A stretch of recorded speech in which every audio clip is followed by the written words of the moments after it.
గాలి అనేది మనిషికి ప్రాణవాయువు. గాలి వ్యాపించలేదనుకోండి, ఊపిరాగి మనిషి ఏమైపోతాడు? చచ్చిపోతాడండి. మాట్లాడొద్దు, వినండి. గాలి అనేది వ్యాపించలేకపోతే మనిషి విలవిలలాడి, గాలి మనిషి లేకపోవడం వలన ప్రాణం కోల్పోతాడు, ప్రాణం వదిలిపెడతాడు.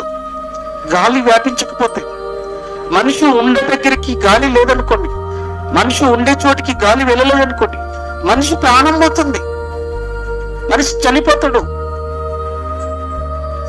ఇది వాస్తవం అయితే, ఇది నిజమైతే, మనిషి అనే ఆత్మ,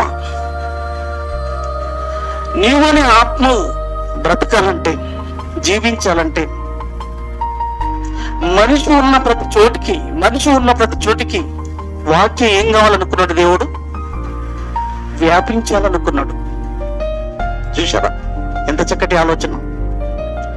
మనిషికి ప్రాణవాయువు గాలి ఎంత అవసరమో, మనిషి ఉండే చోటికి గాలి వెళ్ళడం ఎంత అవసరమో, మనిషి అనే వాడు ఉన్న చోటికి వాక్యం అనేది కూడా, ఈ సర్వ ప్రపంచానికి వాక్యం కూడా వ్యాపించాలన్నది దైవ చిత్తం, దేవుని యొక్క అద్భుతమైన ప్రణాళిక. ప్రేమను దిగిన వాళ్ళ చూసారా ఎంత బాగుంది వాక్యాన్ని పోలికతో పోల్చితే.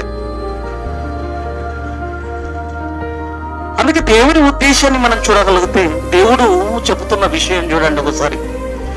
మార్క్స్ వార్త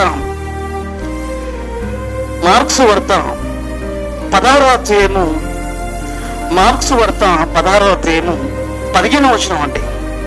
మార్క్స్ వార్త 16వ అధ్యాయము 15వ వచనం. దేవుని ఉద్దేశాన్ని చూడండి. ఇప్పుడు దేవుని యొక్క ప్రణాళిక చూడండి, ఆయన ఎలాంటి ఆలోచనలు కలిగి ఉన్నాడు. మరియు మీరు సర్వలోకంలోకి వెళ్ళి సర్వ సృష్టికి సువార్తను ప్రకటించాలి. ఎందుకు సువార్తను సర్వలోకానికి వ్యాపింపజేయాలి? సర్వలోకానికి సువార్తను ఎందుకు వ్యాపించాలంటే, మనిషికి నష్టం ఉంది, మనిషి బ్రతుకు ప్రమాదం ఉంది.